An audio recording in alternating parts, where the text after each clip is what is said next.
The difference between, a house and a home is essentially psychological.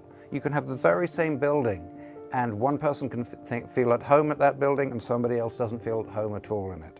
And those differences are this sense of protection, the sense of being provided for, the sense of being loved, and various other psychological senses. That is what makes it a home or a good, or a good place to work, or all of these things. For most of us, if we reflect back to being a child, almost everyone in some way or another had this urge to make space. You have a tree house, you make tents, make your parents very upset by putting sheets over everything. And there's clearly a desire line when we're younger to kind of just to create space and to be in space. If we look at the evolution of human beings, there's the need for shelter.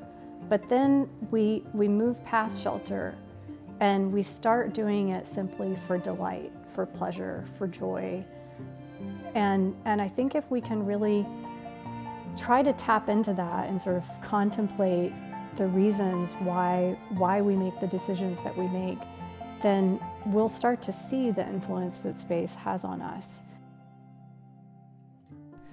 When I think of buildings being buildings on the psychological level, really buildings are just sort of the physical foundation of context that everything is built upon. The individual's success is ultimately determined through their interactions with society, which society occurs on top of this platform of architecture. The effect that the physical environment has on us often goes unnoticed and occurs on an unconscious level. However, almost every aspect of our psychology, whether we're happy, whether we're depressed, whether we're productive or lazy, whether we're creative or dull, who we are and what we do is massively impacted by the architecture and design around us. Today, we will explore these connections and take a deep dive into the fields of design and psychology and where they merge. Hearing from the perspective of a psychologist, an architect, and an interior designer, we will discuss the importance and direction of the collaboration between their respective fields.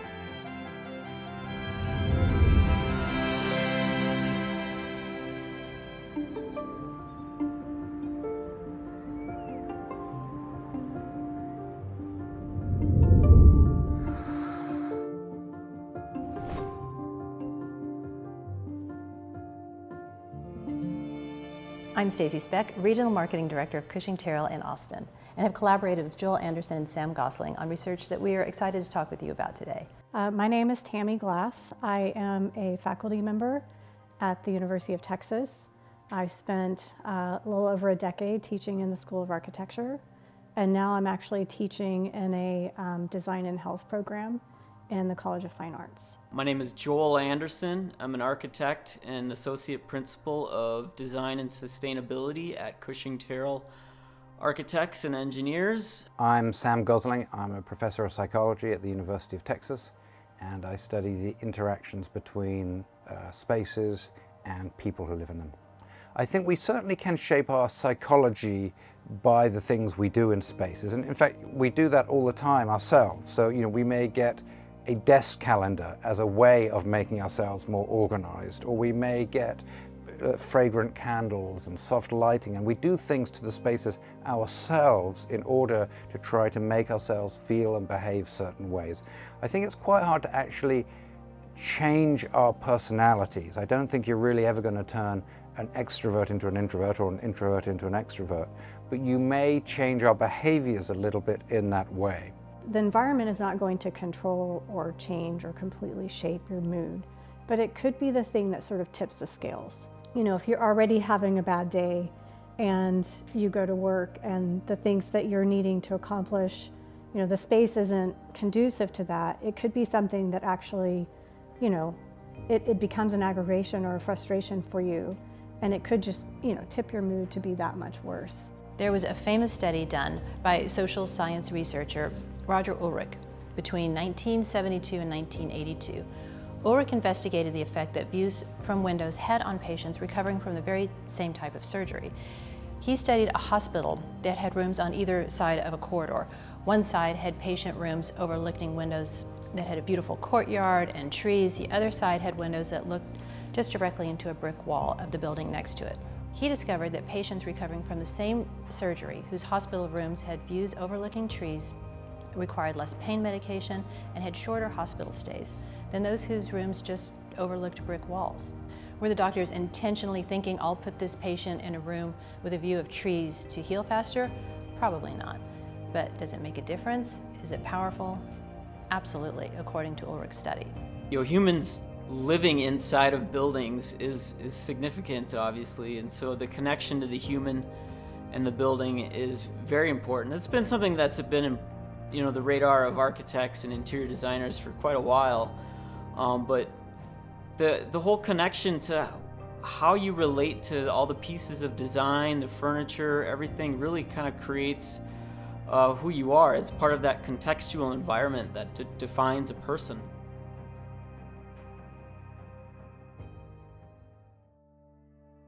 The connections between people and spaces are really fundamental. In fact, they're so fundamental and so automatic that we often don't notice them.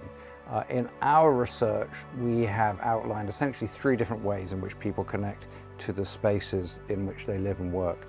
The first is what we call identity claims. So these are deliberate statements we make to others about our attitudes, about our goals, about our values.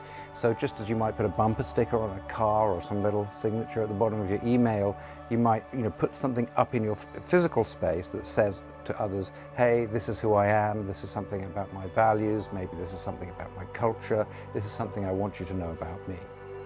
A second way we affect the spaces around us is to affect our thoughts and feelings. These are what we call thought and feeling regulators. And these are for our own benefit. So we're doing things deliberately to the space, but we're trying to make ourselves feel a certain way or have certain thoughts or memories. So classic examples of this might be like a photo or a memento of a special time or a special person or a special place, and we can look at that and have a certain feeling about that. The third way we connect to our spaces is what we call behavioral residue. And this is just the idea that we engage in many acts in our spaces, in our workspaces and our home spaces, and a subset of those acts leave a material trace in their wake.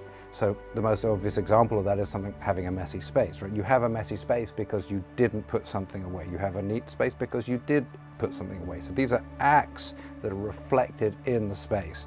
So you can kind of look at these traces of behaviors and infer the acts that the person engaged in, and therefore maybe a little bit what they're like. There are a lot of different things that you can do as a designer, or even as an individual, in the way that you occupy a space, to really begin to kind of evoke a certain quality or a certain feeling within a space. So it makes me think a lot about, say, someone's kind of near environment. So the space kind of right around them, especially when they're at their kind of wherever it is they work, whether it's a home office or an office that they share with colleagues. That's a very personal space. It's kind of an extension of who you are as an individual. So all of the things that are kind of at your fingertips. So there's certainly the kind of functional aspects of that help you do your job, your laptop, your notebooks, all of the things that you might have around you. But then, how can you personalize those spaces? So personalization is really key to helping someone, giving them the ability to express themselves within an environment.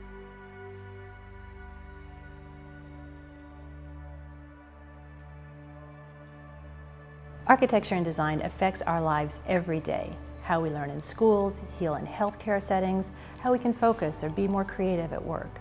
The physical environment is a crucible in which we live our lives. If it's good, our lives can be good. If it's not, it can be very problematic. So we do a huge number of things to our spaces, both deliberately and inadvertently. And those spaces then can affect how we think, how we feel.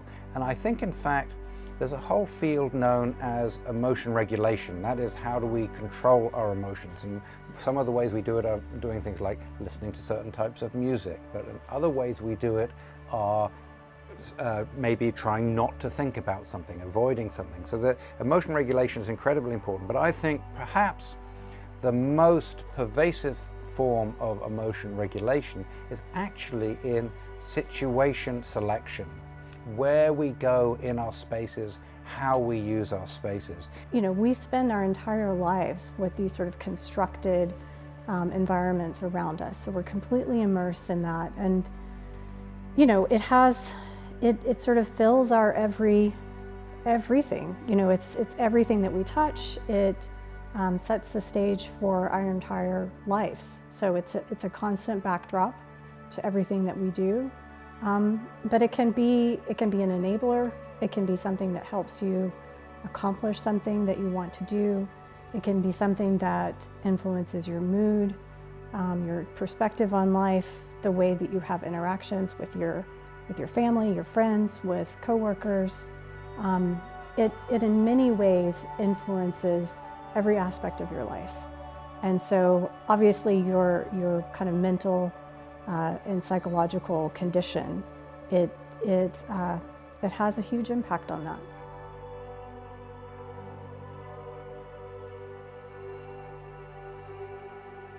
Well, intention in creating a space or an environment is, from my perspective, essential. You know, people will often ask me, you know, well, what color should I paint that wall, or which sofa should I buy? And, you know, it's very arbitrary if you don't know what someone's intentions are. And so I think, you know, in the world of kind of like fast design, people think that it might work that, you know, it's a very sort of, you know, fast and quick process. And in reality, you know, intentions vary greatly. So, you know, intentions within a person's home versus an intention in a public space, a classroom, a hospital room, all of these different types of environments. Intention matters, and the way that manifests for me as a designer and the way that I talk about it and teach it in the classroom is really trying to understand engagement and interaction. So what kind of, you know, what sort of activities and sort of mindset are you hoping to you know, convey or communicate within the space? Design process really is about asking questions.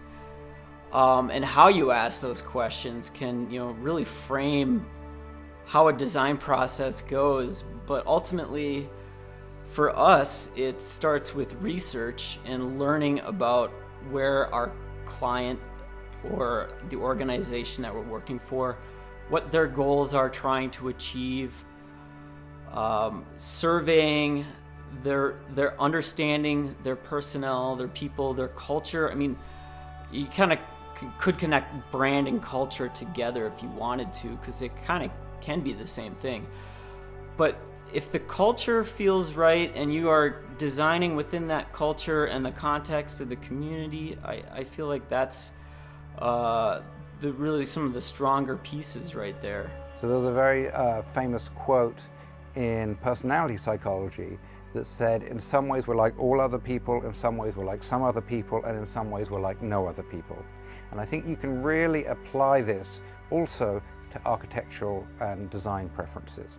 So, for example, there are some things that virtually all humans like, right? So if you put humans in a room, most of them will prefer to look out of the window than to look just straight at the blank wall. So there's some things that virtually everybody likes. Then there are some things that some people like. So there are some spaces that an extrovert might prefer over an introvert, or somebody who's conservative versus somebody who's liberal. And there may even be, you know, cultural differences, you know, somebody from China versus somebody from India, or whatever it is. So there might be certain things that some people like and others don't. And then there are things that are truly unique. There is no two spaces that are exactly alike, because people have different preferences to organize these things. And obviously, it's important for designers and architects to be able to think about those three levels.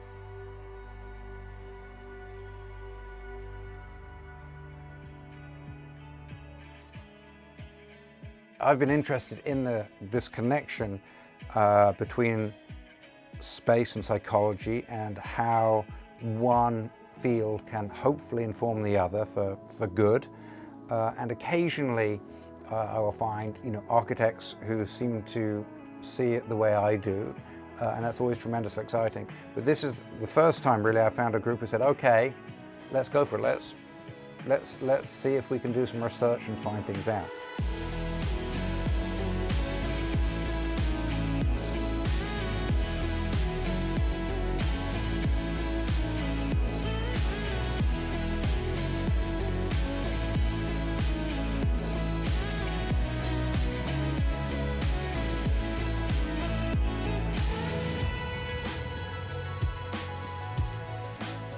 First things that need doing are essentially establishing a foundation.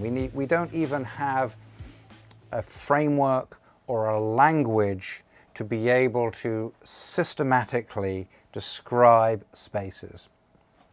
So in the work that we're doing together with Cushing Terrell, what we have decided to do is say, okay, let's try to find just kind of the basic dimensions of describing space.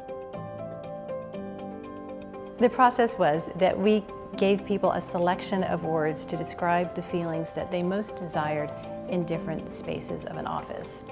Survey results show that in individual workspaces, people chose the words comfortable, productive, focused, and organized.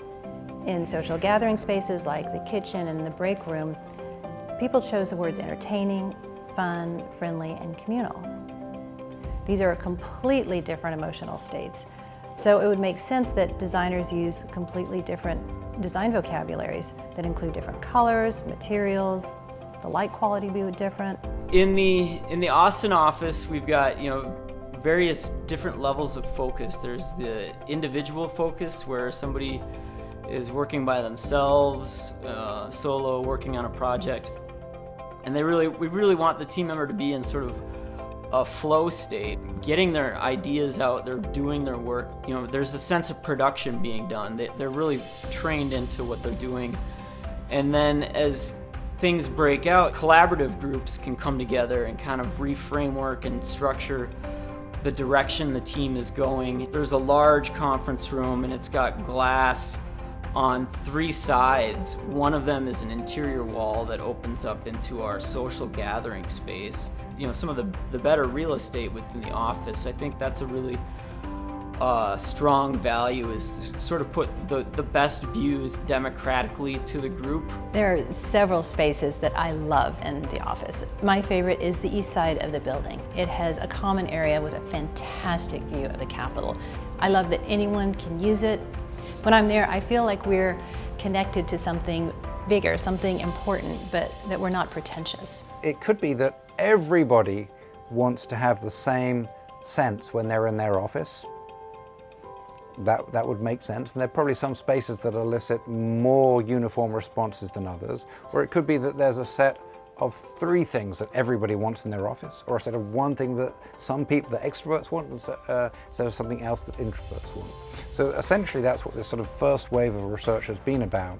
It's been trying to establish kind of a lexicon of terms we can use, and we need to define those carefully so we can just have a scientific language for talking about these things. And then once we have that language, once we say, okay, circulation spaces in this context need to evoke these different feelings or senses or ambiances, then we need to then systematically find out, okay, what are the things we need to do to evoke those ambiances.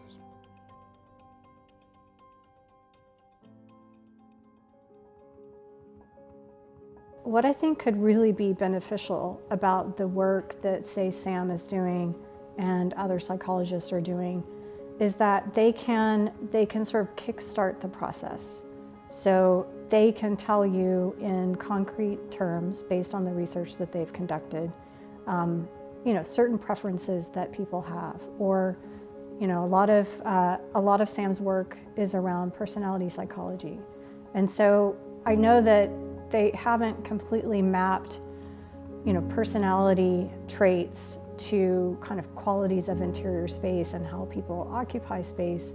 But based on the work that's been done in psychology, sort of the psychology of space through personality, there's a lot that I think that an interior designer or architect could learn from that helps you sort of pick up on cues within a space and know what they are.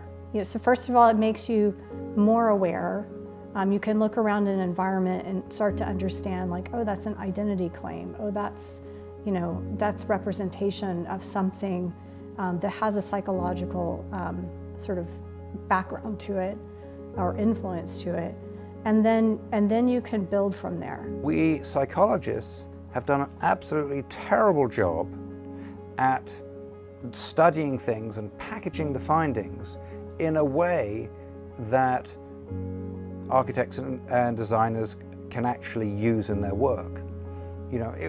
My fantasy is that we get to a level where we get to a level where, just as when an architect says, okay, I want to put this column here, let me find out how big the column needs to be, they would also have another book and say, okay, hey, I want to create a sense of wonder and creativity here. Let me look in the book and see how we do that. Or let me see the procedures we use to do that in this culture and interact with those people. Well, I would certainly welcome, I would welcome a sort of, quick guide to, what all of the ambiances actually, in looking kind of through the research studies that they've been working on, what do all those ambiances actually, how do they manifest themselves? How does clean or natural or, happy look to me versus the next designer versus the next person who occupies that space? The research that we've been doing with psychologists regarding these inventory of desired ambiances and in understanding a more data-driven analysis of psychology is one piece that is evident here in the work that this group has been doing. But then also internally, we also are focusing more on post-occupancy evaluations and understanding how our buildings are used a year or two or 5 after they've been completed. We find that very interesting to go back and kind of see where things have set. People have kind of gotten comfortable with the space and understanding how it's used at that point in time. Obviously, the building's use changes across time, and so these post-occupancy evaluations have been very illuminating on some factors regarding this, and a lot of it does come back to some of the higher quick to hit issues of thermal comfort and acoustics, but there's other pieces as well about just the functionality of things and making sure they're in the right place. And then but it's very difficult because every user is different in some different way. Well, it's certainly a complex problem of trying to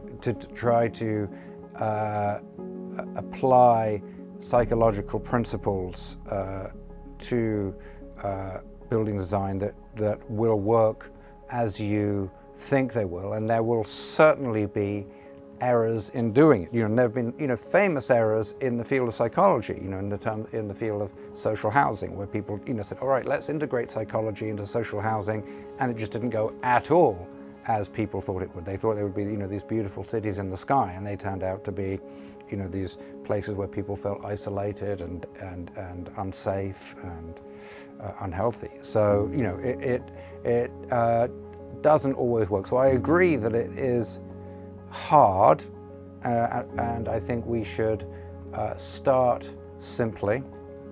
But I do think there are some pretty basic things, some pretty low-hanging fruit that we'll be fools not to go after.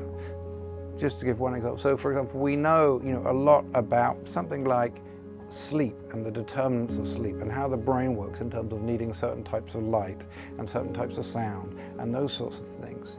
If we could just make many people sleep 10% better, right, through understanding the psychological factors that go into sleep, we'd already be, miles ahead of where we are now.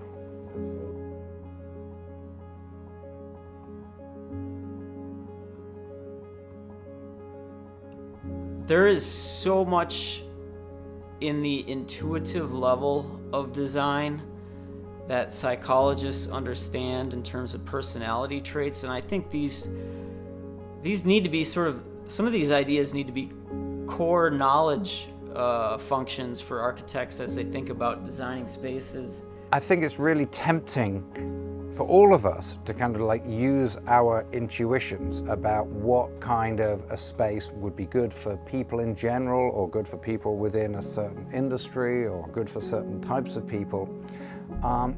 But I don't think we're as good at it as we like to think we are. And to demonstrate this, you only need to talk to one architect or designer about another architect and designer's work, because they will immediately say, oh, I can't believe they built that space like that. That's not the sort of sense or emotions you want to convey, and if you do want to convey them, you do it completely different ways. All right? The fact that you'll find any two architects will not be able to agree on something suggests that we can't just do it, or we can't just intuit it, because if they did, they'd all have the same intuition. Right now, all we have is intuition.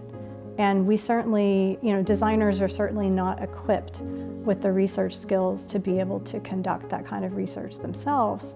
But in combination or in collaboration with the psychologists, with researchers, that can happen. And it is happening in a lot of ways, not to the extent that it's sort of impacting design at large. There's still many, many designers operating that certainly don't have the benefit or haven't taken that opportunity. But it is something that I think could change practice.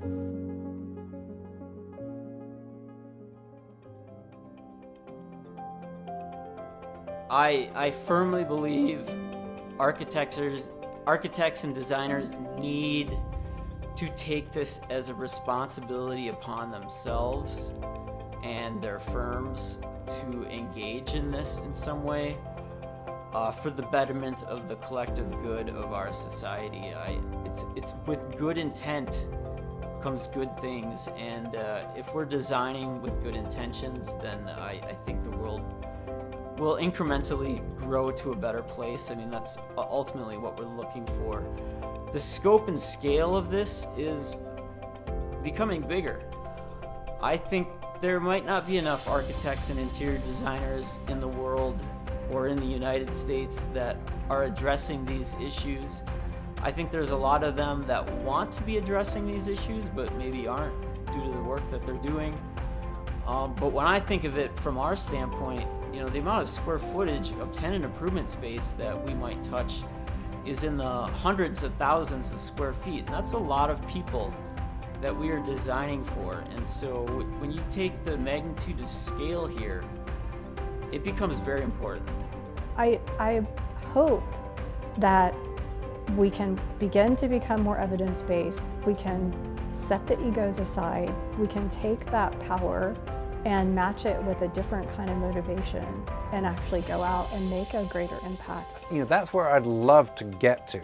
I think the world would be a better place if we could do that. The problem is we have done, we're nowhere near that as a science. And that's why these connections between the two disciplines are so crucial.